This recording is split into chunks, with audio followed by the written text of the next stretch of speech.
Hello everyone, সবাই কেমন আছেন? আশা করি সবাই অনেক ভালো আছেন। চলে আসলাম আর একটা ভিডিও নিয়ে। তো আজকে বাজারে গিয়েছিল, সকাল সকাল গিয়ে একটা বড় দেখে কাতলা মাছ কেটে নিয়ে এসেছে। এই যে দেখুন কত বড় পিস হয়েছে, কারণ মাছটা আসলে অনেক বড় ছিল। তো মাছগুলো কেটে নিয়ে এসেছে, সাথে মুরগি এনেছে, আরও অনেক কিছু বাজার এনেছে। সেগুলো আপনাদের সাথে আর শেয়ার করতে পারলাম না, কারণ শেয়ার করতে গেলে ভিডিওটা আমার অনেক বড় হয়ে যাবে, যার জন্য আর শেয়ার করিনি। যেগুলো এনেছে সেগুলোই শেয়ার করলাম। তো আজকে মুরগি টুরগি এনেছে, এগুলোকে কেটে ধুয়ে পরিষ্কার করে সব ফ্রিজে রেখে তারপর দুপুরে রান্না শুরু করব। এদিকে আমি এই যে ঢ্যাঁড়সটাকে ধুয়ে এনেছি, যেহেতু এটার গা থেকে লোট বেরোবে, তাই ধুয়ে এনে আগে ভাগে তারপর কেটে নিচ্ছি। এটাকে সুন্দরভাবে কেটে তারপর আলু দিয়ে আলু কেটে নেব। আলু দিয়ে ঢ্যাঁড়স দিয়ে আজকে একটা ভাজি করব।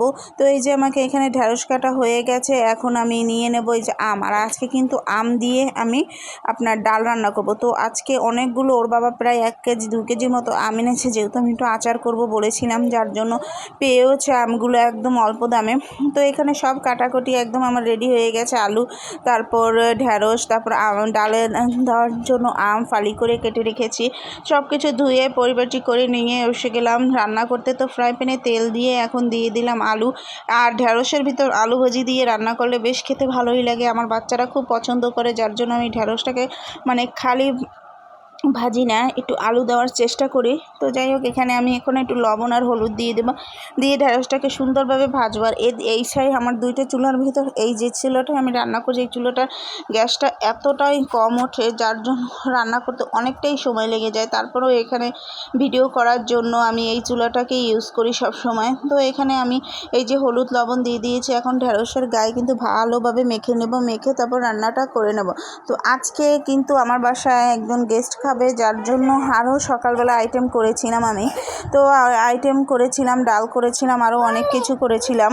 তো এভাবে আলু দিয়ে ঢ্যাঁড়স ভাজি কার কার ভালো লাগে অবশ্যই কিন্তু জানাবেন। আমার এটা খুব পছন্দ, আমার ছেলেরও যেমন পছন্দ, আমারও খুব পছন্দ। তো যাই হোক, এখানে ঢ্যাঁড়স ভাজি দিয়ে আলুটাকে ভালো করে ভেজে নিচ্ছি। আর এদিকে কিন্তু আলু ভাজা আর ঢ্যাঁড়স ভাজা আমার একদম কমপ্লিট হয়ে গেছে। এই ঢ্যাঁড়সটা আগে আমি অতটা পছন্দ করতাম না, বাট এখন ভালোই লাগে খেতে। তো যাই হোক, এখানে ঢ্যাঁড়সটা ভাজা হয়ে গেছে, এটাকে রেখে এখন আসলাম মাছ রান্না করতে। তো যেটা বলছিলাম, আমার বাসায় একজন গেস্ট আসবে, তার জন্য সকালবেলা আমি অনেক কিছুই রান্না করেছিলাম, যেহেতু সে সকালেও খেয়েছিল।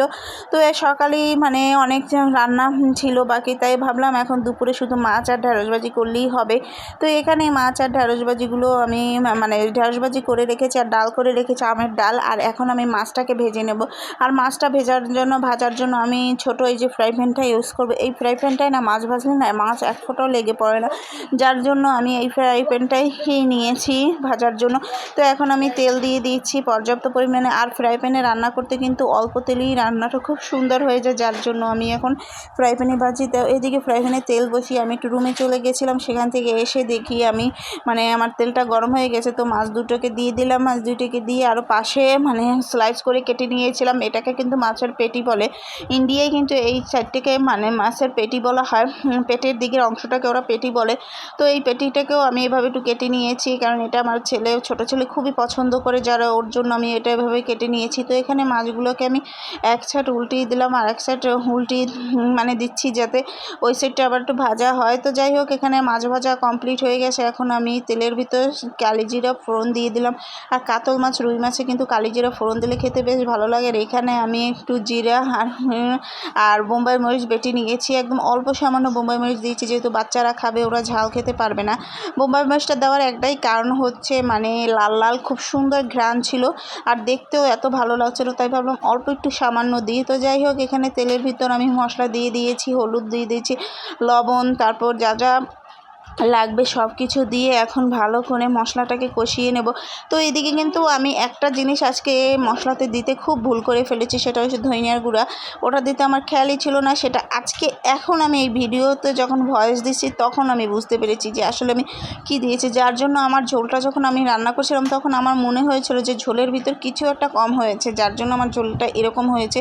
তো যাই হোক, তারপরে মাছটা খেতে খুবই মজার হয়েছিল। তো এখানে মাছের ঝোল একদম কষানো হয়ে গেছে, এখন আমি মানে মশলা কষানো হয়ে গেছে। এখন আমি ঝোলের জন্য জল দিয়ে মাছগুলো ছেড়ে দেবো। যেহেতু আমার বাসায় যে গেস্ট আসবে সে কিন্তু প্রায় চলে এসেছে, তো তার জন্য তাড়াতাড়ি করে রান্নাবান্না কমপ্লিট করতে হবে। রান্নাবান্নার পরও কিন্তু মহিলাদের অনেক কাজ থাকে, রান্নাঘর পরিষ্কার করা এটা হচ্ছে সবথেকে একটা প্যারার কাজ। আমার কাছে প্যারা লাগে, কার কাছে কী লাগে জানি না, বাট আমার কাছে ব্যাপক প্যারা লাগে।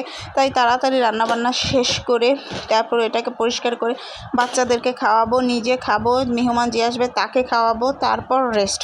তো যাই হোক, এখানে কিন্তু এই যে ঝোল দিয়ে দিয়েছি, দেওয়ার পর কিন্তু মাছের ঝোল একদম ফুটে উঠেছে। আর এখন আমি দারচিনি এলাচি দিয়ে দিয়েছি। আর ইদানিং আমি বাসায় বাজার করতে যাই, আমার ধনেপাতার কথা মনে থাকে না, তো তাই ধনেপাতা দিতে পারিনি। তো এখানে কিন্তু মাছের ঝোলটা আমি অনেকটাই কমিয়ে নিয়েছি, কারণ যেহেতু ডাল আছে যার জন্য। তো এখন মাছটাকে ঢেলে নিচ্ছি, মাছটাকে ঢেলে নিয়ে তারপর সবাইকে খেতে দেবো। তো আজকে আমার এই মাছ রান্না কমপ্লিট হয়ে গেছে। তো আজকের আমার ভিডিওটি কার কার ভালো লাগলো অবশ্যই কমেন্ট করে বলবেন। আর সেই পর্যন্ত সবাই ভালো থাকবেন, সুন্দর থাকবেন। টাটা।